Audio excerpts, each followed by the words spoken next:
那关于 F16，我是当然很开心啊，因为本来的150架那个卖给台湾，刚开始卖给台湾是我管的案子，那么多年前呢，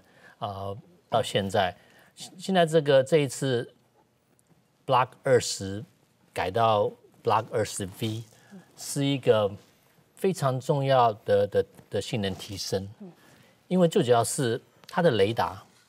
因为老的雷达它有个机器使它转来转去，机器会坏掉，而且如果它转到这头看到一个敌人，它还是转到另外一头时候它会掉，它要过10秒钟以后可能再回来一次，因为要看你有多少次要什么高度，所以万一敌人知道我被看到，然后它开始动的话，有时候你会很难再找到它，或者有一些问题。现在新的雷达，这个 APG83雷达，它是用电子的，它没有 moving part， 没有动的东西，它用电子的到处射，它看到一个目标以后，它可以直接盯着，同时看其他空中的地方，所以是个非常非常重要的提升。然后呢，它另外一个提升就是它头盔上面的，现在你看目标什么都在头盔上面，因为你在计划你的任务以前，你会把你的任务放在一个像硬碟一样的东西进飞机一放。当你有这个头盔的时候，你要对地上一个目标要打的话，虽然你还看不见，雷达还没有开，可是它会在你头盔告诉你在这一边，这是很重要，因为当然飞行员不可能直接要打那个目标就直接往那里飞，是很笨的，敌人知道你来了。通常你会用其他的方法，用地形或怎么样 pop 或者往另外一个地方飞，然后忽然转向所以如果你头盔就看得到，一看就看得到，在你头盔里面目标在这边，你就可以飞过去。天上的目标也是，如果敌机来，然后你眼睛还没有看到，可是你雷达看到或者你的 E2 看到，把他的资料给你，他就告诉你敌人飞机在这个地方，你头盔上面就看到了，你就直接可以打了。所以这个 upgrade 很重要。另外一个是武器方面，像我刚才讲的这个头盔，它和新的响尾蛇飞弹 X 一起合起来是很厉害的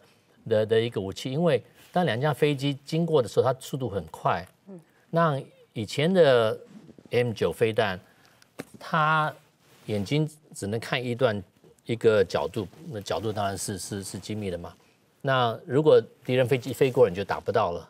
可是现在新的，它看得远，然后它可以跟你的头盔一起，你的 pilot 如果看到，如果这架飞机这样过去，你可以发射飞弹会转弯，因为它的那个火箭可以转方向的，不像以前的老一点飞弹，所以这些能力增加，然后最棒的是这个 AGM-158这个飞弹，让一架飞机能够用一些武器，它的软体这个 AGM-158对，它的软体一定要改，它才会飞机的飞行员的 input 才能跟那个飞弹讲话嘛，所以这个武器已经加到 F16V 的软体里面。这个武器台湾还没有收到，马上就能再过一段时间会收到。你知道这个武器，如果一架飞机起飞在圆山饭店上面，它发射，可以打到高雄南方370公里，而且这是很准的，因为他知道他应该去哪里。你发射的以前，他就已经知道他应该打什么东西，他会记得这个东西是什么样子。所以这个是个非常非常厉害的武器，对台湾来讲是一个很需要的战力。是。所以呢，这一次 F16全部141架都能够升级是很棒的。那这是 F16本来的 AB 改成 V，可是另外还有66架 F16 Block 70。现在这个 Block 20升级到几乎是 Block 60的 standard 的标准。Block 70呢，它最棒的是一个很大很大的引擎呀。比现在的引擎要多快要30%的推力。哦，那飞机是什么？飞机是这样一个卡车嘛，最主要是把武器带到能够打敌人的地方，对不对？所以有很大的引擎的话，你可以过去的快，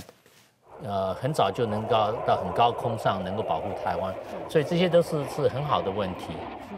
是。那现在你自己觉得在这个 DRT 所进行，在这个关键性时刻，对于中美台来讲，我们应该看怎么新的一个局面的展开，怎么看呢？这个国防检讨会议，或者叫做 Defense Review Talk DRT， 是每年都开的会。那这个会我自己参加了10几次，然后我主持了2次。这个会是很重要的会，它每年刚开的时候会先谈，像今年2021年，我们两边我们在国防方面的交往，有什么东西可以改进，或者往另外一个方向走，就谈我们今年做的事情是的结果。然后呢，我们也会谈，美国和台湾会研究2022年我们在国防安全方面应该做什么事情，使台湾更安全。很多东西像我们会来台湾，这大家都晓得，在汉光演习，很多美国人会来观察，然后给一些报告嘛。他会讲汉光是什么时候发生？那美国可能说 OK， 我要请你参加，可能美国会正式请台湾到环太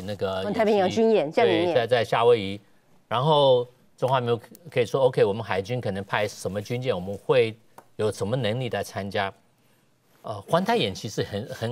interesting， 有10几个国家会参加。那就像在美国有一个 party， 我要开一个 party， 然后你带什么？你带沙拉，你带水果，你带酒。在这种会就问你会带什么来参加我的演习？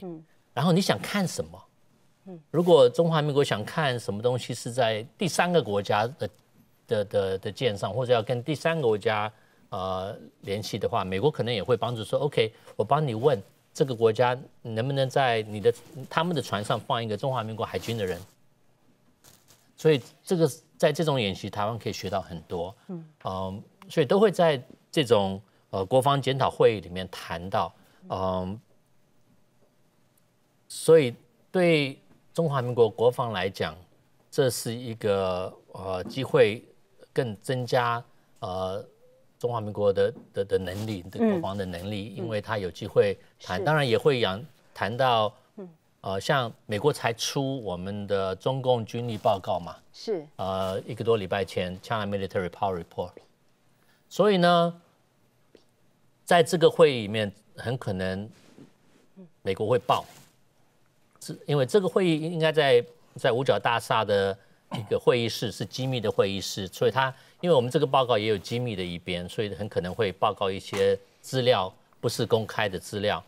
那当然，中华民国上个礼拜也出了中华民国的国防报告，那很可能中华民国也会报，是你们的国防报告里面也有机密的一些，因为这个会议是一个检讨会议，是两边都会报。两边都会有东西报告，所以像我讲的，这是一个很重要的会议，然后这是每年都会开的会议。